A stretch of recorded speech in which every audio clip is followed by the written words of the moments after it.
Nós temos também a participação do outro articulista do Locus Online, que é o Guilherme Macalossi. Ele também deixou gravado uma pergunta para você, Gabriel, já prevendo a tua participação. Então a gente vai reproduzir agora a pergunta do Guilherme para que você possa responder também. Vamos acompanhar. Olá, minha pergunta é muito simples. Eu quero saber o seguinte: se você concorda que é necessário uma nova entidade estudantil para representar os estudantes. A nova presidente da Uni foi eleita com 79% do voto de 10 mil supostos representantes, mas nós sabemos que os representantes são todos eleitos de forma indireta em eleições muqueadas, com pouca visibilidade e muito pouca transparência.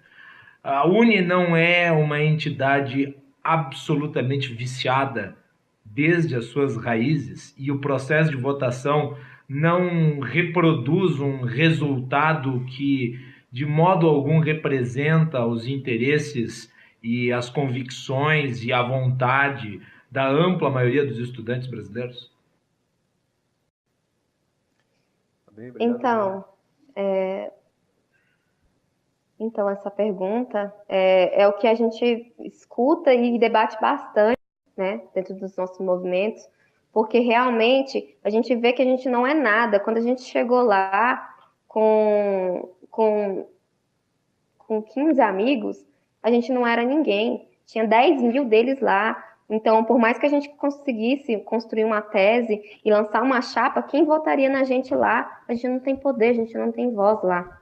Ainda mais, eu não sei se algumas pessoas que estão nos assistindo devem ter visto. Quem me segue no Facebook viu que eu tive que comprar uma camisa do Lenin, colocar uns bottoms e colocar uns adesivos de direta já, para tentar me sentir mais segura naquele evento. Não é brincadeira, não, é de verdade. Porque eu percebi que quando eu estava andando e não tinha nenhuma representação de partido ou de ideologia, as pessoas ficavam olhando e com aqueles olhares de represália mesmo. E eu reconhecer lá e partir para porrada. Então, o que eu e meus amigos fizeram? A gente pegou, compramos camisas de Stalin, Lenin, Marx e Vara, e vestimos as camisas, tiramos foto lá com a Karina Vitral e fizemos uma bela de uma zoeira, uma brincadeira, porque a gente estava se sentindo Não, teve um momento que a gente pensou assim, meu Deus, o que é isso aqui? O que a gente veio fazer aqui? Porque a gente não vai conseguir mudar nada aqui. Olha isso, parecem que são idólatras, não tem outra palavra. Parece que quando tá passando um herói, aí as pessoas saem correndo para ir abraçar, para ir beijar, e cantam musiquinhas, e gritam, batem tambor quando vê essa pessoa passar. Não é uma questão de acreditar numa ideologia, é idolatrar uma ideologia que não representa a maioria dos estudantes. É muito absurdo. E a questão assustadora das eleições diretas da Uni, a questão da corrupção ali dentro, porque eles fazem acordões com diversas chapas, diversos movimentos, diversos partidos que financiam esses movimentos para estarem ali. Existe todo um esquema de acordão ao JS, né, que é a juventude do PCdoB, a majoritária, como eles falam, eles não perdem essas eleições há 20 anos. Há 20 anos eles não perdem essas eleições. Vocês acham realmente que o JS consegue representar todos os estudantes do Brasil? Tem muito estudante que não são JS. E eles conseguem levar a gente do Brasil lá fazer barulho com tambor e tudo. O voto, para incluir as pautas para o dia de votação, feito por contraste. A gente morria de medo de andar com o nosso crachá. Era um crachá amarelo, onde todos os delegados levantavam o voto. Então, a gestão passada para a gente era o seguinte: não andem com os crachás no pescoço, porque eles roubam os crachás, para poder, na hora do voto do contraste, eles levantarem, porque muita gente que vai para delegado massa de manobra mesmo para poder fazer. Então, tipo assim, desses 10 mil estudantes que estavam lá, nem metade eram delegados.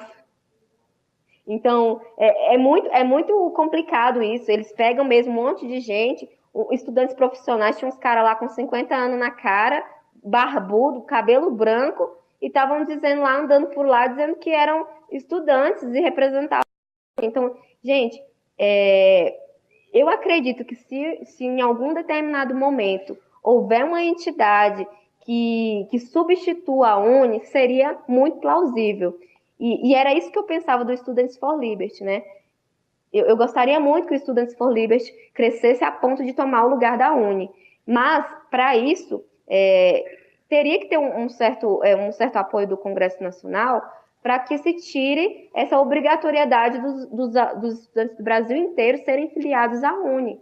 Porque o estudante ele não escolhe se ele se filia ou não. Ele automaticamente, quando ele entra no ensino superior, ele é filiado à UNE. Então, como é que a entidade estudantil representativa se a UNE detém o monopólio do poder sobre esses estudantes? É uma questão muito grave e que a gente tem que sentar mesmo e conversar com outros movimentos espalhados pelo Brasil e ver o que a gente pode fazer. Por enquanto, o que a gente pode fazer é se preparar para o próximo congresso, se unir com as forças de movimentos liberais e libertários que estão surgindo por todo o Brasil, mas que muitos não puderam participar dessas eleições porque nem ficaram sabendo. Essas eleições são muito fechadinhas, eles deixam tudo muito fechado porque eles já têm os votos de cabresto, eles já têm as pessoas que votam neles.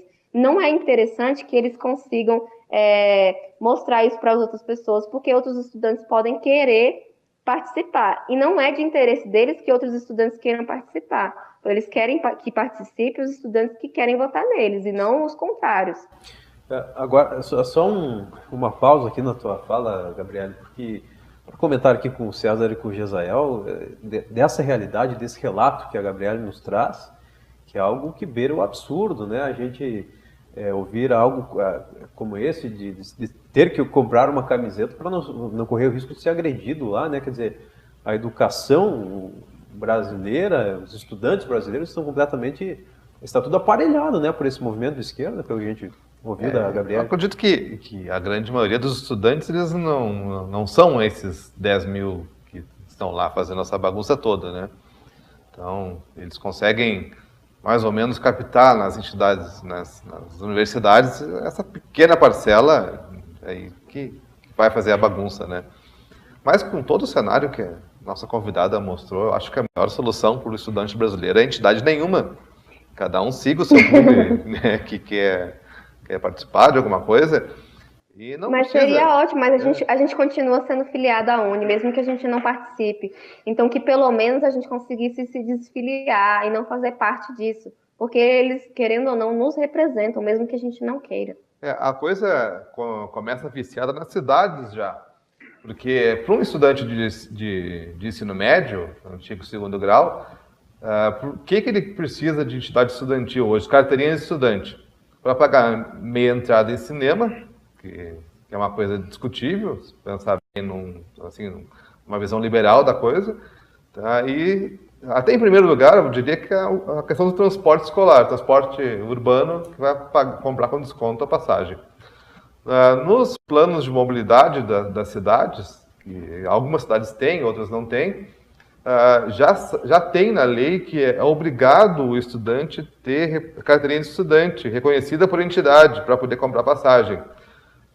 Sim. Claro que o mais importante seria a própria escola comprovar que o estudante é, de fato, estudante e frequenta as aulas, mas não, eles obrigam o estudante a pagar lá seus 10, 20 reais por uma carteirinha que nem sabe se vai durar mais de um ano ou se realmente é autêntica às vezes, né? Então a coisa já sai viciada nos municípios. O ideal seria acabar com essas leis dos municípios, acabar com a obrigação das carteirinhas para o transporte escolar e para a meia entrada, né? Porque eu acredito que uma situação, um mercado sem meia entrada pode ficar mais barato até que a própria meia entrada, se duvidar, né? Mas enfim, esse é assunto para outra ocasião. E aproveitando esse relato da Gabriele, da nossa entrevistada hoje aqui na transmissão, o César é o articulista que vem desenvolvendo uma série de artigos sobre a educação. Observando esses relatos, César, o que te parece próximo daquele ideal de educação que você vem apresentando nos teus textos? Claro que não, né? Muito longe do nosso ideal de educação. E até essa fala da Gabriela é importantíssima, porque no momento que os estudantes estão envolvidos em pautas políticas, eu já vejo um problema como um todo dentro do ensino. E o mais impressionante é que essas pautas políticas, elas são escolhidas, né? Então não são de interesse geral. É muito preocupante a situação, com certeza. Gabriela, eu até visualizei uma postagem sua na rede social, aí no Facebook, onde você apresentou a programação do Congresso da UNE, né? E assuntos como Nossa. o golpe no Brasil, o combate ao imperialismo, e até o papel estratégico do petróleo, né? O que isso vem agregar na vida de um estudante, no teu ponto de vista? Se você for parar para pensar, quase nenhuma pauta é de interesse dos estudantes. Inclusive, teve uma das palestras que a gente foi participar, porque era um ciclo de palestras acontecendo a todo momento, né, em vários auditórios da UFMG.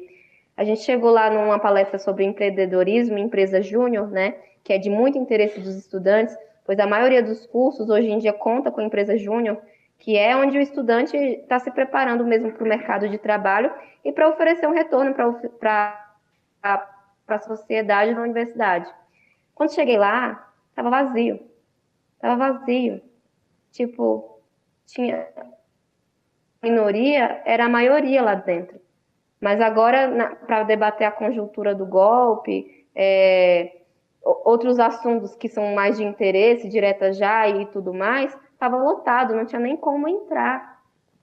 Não tinha como entrar. E tipo assim, não é porque eu tô falando, tem vídeo na internet, tá tudo gravado aí, todas essas palestras foram gravadas.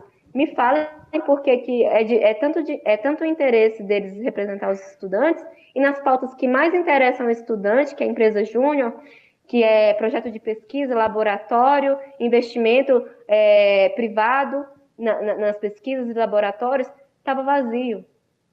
Não me conformo com isso, na verdade, eu não me conformo.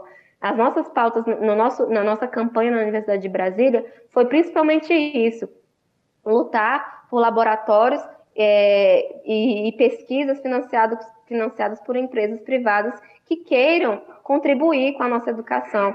Se tem uma empresa que quer contribuir com um projeto, por que essa empresa não pode? Por que essa empresa não pode apoiar esses estudantes, ajudar eles a fazer um intercâmbio, ajudar eles a construir talvez uma atlética de esporte e levar esses meninos para estarem concorrendo aí campeonatos por todo o Brasil? Não pode porque vai privatizar a universidade. Não pode porque a gente vai entregar a universidade para a mão dos empresários. Então, de fato, eles estão colocando o estudante em último lugar e colocando a pauta política em cima do interesse dos estudantes. Chega à beira do absurdo, né? Então, nessa questão, a gente não vê solução nenhuma. Mas, Gabi, nem oficina de miçangas de arte na praia tinha lá? Mas tinha lá de tudo, tinha criança lá gritando fora Temer, direta já. Eles colocaram criancinhas pequenas, tipo de 3, 4 anos, para ficar gritando no microfone: fora Temer, direta já. Não, é sério, tipo assim. Aí na hora dos intervalos colocavam uns funks eróticos, assim. Não que eu seja a maior das puritanas, não estou aqui para falar de moral e bons costumes, mas, sério, no congresso de estudantes, colocar uns funks pesados, com palavrões, e no meio de um congresso. Imagina você estar num congresso acadêmico e, de repente, começa a tocar um pancadão e todo mundo descendo até o chão. Que credibilidade tem um congresso desse? Que representação tem um congresso desse? Não, e o cheiro de maconha, gente, era insuportável. Parecia que as pessoas estavam indo ali para beber, fumar e dançar até o chão. E o estudante que é bom, nada. O estudante que é bom, deixa ele para lá. É o reflexo da educação brasileira, infelizmente, né? Eu tenho mais uma pergunta aqui, Gabriele, antes de repassar novamente aqui para o César e para o Gezael, porque está muito interessante esses relatos que você está nos trazendo aí, porque é uma realidade que talvez nós aqui no Rio Grande do Sul, em Passo Fundo, a gente não tenha conhecimento. E muitos pais de alunos que estão nos assistindo agora estão sabendo isso pela primeira vez, talvez, né? que você sugere para estudantes que estão cansados disso tudo, como você disse, é o mesmo grupo no poder aí, no comando da UNE há 20 anos, né? Para esses estudantes que pensam em atuar diferente em prol dos estudantes, da educação brasileira, que estão enfrentando os mesmos problemas que você enfrentou e enfrenta aí na Universidade de Brasília, o que eles podem fazer, na tua opinião? Então, hoje eu acredito que praticamente todas as universidades federais e estaduais do Brasil já têm alguns grupos organizados, ou de conservadores, ou de liberais, libertários, que estejam realmente se mobilizando nessas questões. Uns são mais grupos de estudos, outros são mais movimentos para concorrer centros acadêmicos, outros para concorrer DCE, outros mais fechados ainda não estão muito expostos na mídia e nem para os próprios estudantes com medo de represália. Mas hoje em dia, em cada faculdade, em cada universidade, já existem esses movimentos. Então, eu sugiro que os estudantes procurem esses movimentos, procurem agregar esses movimentos, fazer parte desses movimentos, chamar os seus amigos, chamar quem você acha que tem um posicionamento mais ou menos parecido com o seu, e os lugares onde não tiver um movimento que os represente, crie um movimento. Enquanto você está fugindo da política, enquanto você está fugindo do movimento estudantil, eles estão lá falando por nós, eles estão lá dizendo que todos os estudantes são contra o golpe, querem direta já, volta Lula, e uma série de outras barbaridades. Eles estão dizendo por aí que as famílias cristãs não oprimem os seus filhos com seus dogmas conservadores, enquanto eles lá na faculdade não deixam a gente nem falar que é contra alguma pauta. Então quer dizer que as famílias cristãs são muito opressoras, e eles são o quê? Autoritários, ditadores? Porque se a própria família não pode ter um posicionamento de ensinar o seu filho, de mostrar um posicionamento que os pais têm, imagine eles, que nos obrigam a ouvir e a concordar com tudo. Então, esse mundo da política, o mundo da política estudantil, não se enganem, é tão sujo quanto o Congresso Nacional. Existe tanta corrupção quanto o Congresso Nacional. Existe acordão, daqui a pouco vai ter até delação premiada. Se Deus quiser, eu vou viver para ver a CPI da UNE. Eu vou viver para ver a UNE sendo responsabilizada pelo TCU por todos os rombos, por todas as doações bilionárias que o senhor Lula, ex-presidente, doou, né? Então, eu vou viver para ver isso. Mas eu gostaria de deixar o meu apelo aqui para todos os estudantes do Brasil. Não se calem, movimentem-se. Enquanto você está caladinho, reclamando, eles estão lá falando por você. Não basta apenas fazer textão de internet. Não seja um esquerdista caviar, lacrador, que faz textão no Facebook e não faz nada de fato. Faça alguma coisa, nem que seja um grupo de estudos, nem que seja para propagar para o seu amigo que está em dúvida. Indique um autor liberal, indique páginas de pessoas que você confia, que você gosta do trabalho. Não deixe que a UNE represente você mais. Muito bem, Gabriela, a gente está chegando ao final aqui da nossa transmissão, mas antes eu deixo aqui o espaço para o Jezael, para o César também fazerem suas considerações finais e porventura mais alguma pergunta. César. Jezael, para mim, não, só agradecer a participação da Gabriele, que ela sirva de exemplo para realmente fomentar outros grupos nas universidades. É muito bom e eu fico muito feliz de ver uma iniciativa como essa, Gabriele. Parabéns para o teu grupo, continuem assim.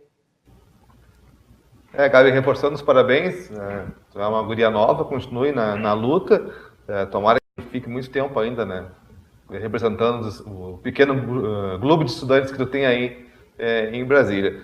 Só uma perguntinha, tu tem ideia de quanto custou esse evento da votação, que é o Comune, né, esse nome lindo? Gente, o CONUNE, o Congresso da UNE, mais conhecido no nosso meio como Comune, né, uma série de comunistas lá. Eu não faço ideia de quanto custou, mas eu acredito que foi assim, um evento milionário, se pá bilionário. Eu não duvido, porque, olha, a gente ficou no Mineirinho os 2 últimos dias, né? O Mineirinho ficou por nossa conta o dia inteiro. Não, e não é somente, cada estudante delegado teve que pagar um valor, né, de R$ 120 para poder fazer a sua inscrição e pegar o seu crachá de votação. E nesses R$ 120 aí estava incluso a alimentação e uma maravilhosa hospedagem, por assim dizer, no meio de umas barracas, em um acampamento. Deus, a gente conseguiu lugar para ficar lá em BH. O Prefeito Minas se mobilizou para oferecer casa para os nossos membros que foram para Minas, para a gente não ter que ficar nesse acampamento, até botarem fogo nas nossas barracas. Então a gente ficou com muito conforto lá, graças ao pessoal do Direito a Minas. Queria deixar o agradecimento. Gente, mas eu tenho certeza que foi uma estrutura assim muito cara. Eu não sei realmente quanto custou, e a gente nem vai saber quanto vai custar, sabe por quê? Porque a Uni não presta conta, e ela não é obrigada a prestar. Lamentável. Mas reforçando, parabéns pela tua iniciativa, e a gente não falou muito aqui, porque tu que era a nossa convidada, mas a gente também sofre com alguns problemas estudantis aqui, a gente tem uma universidade bem grande aqui, a UPF, tem outras pequenas, que foram nascendo ao longo do tempo, mas os problemas aí de diretório acadêmico, atuação do JS, também no ensino médio, isso tudo a gente conhece aqui, tem muitos problemas também aqui, né? Mas pode contar que a realidade também aqui é similar. Sim. Muito bem. Pessoal, a gente está chegando ao final então da nossa transmissão ao vivo aqui do Locus Online. Hoje contamos com a participação da Gabriele Castelo Branco, estudante de Pedagogia da Universidade de Brasília, participando pela internet aqui conosco. Gabriele, então, mais uma vez, em nome de toda a equipe aqui do Locus, muito obrigado pela tua participação, parabéns por esse teu destacado trabalho aí no movimento estudantil e quem sabe numa próxima oportunidade a gente possa voltar a conversar aqui na nossa transmissão. Uma boa noite. Boa noite, eu gostaria de deixar algumas considerações finais, um agradecimento especial para os estudantes da Universidade de Brasília que nos deram a oportunidade de representá-los, né, como a Chapa Libertas, e um agradecimento especial ao Movimento Reação Universitária, que estavam com a gente e participaram desse congresso, e ao Distrito Liberal e aos nossos diretores. Muito obrigada a todos vocês. Mais uma vez, nós que agradecemos a Gabriele, que participou conosco, também aos nossos colegas, o Gesael, o César e o Guilherme Macalossi, toda a equipe do Locus, e nos bastidores, né, que proporciona e que possibilita essa transmissão. Toda terça-feira, sempre a partir das 8 horas da noite, transmissão ao vivo do Locus Online, e você é convidado a acessar o site locusonline.com.br e conferir um conteúdo exclusivo para você que se cadastrar, também passa a receber aí no seu e-mail informações contextualizadas sobre a realidade de Passo Fundo e da região. A gente fica por aqui, obrigado pela sua audiência, por acompanhar aqui o nosso programa e até a semana que vem.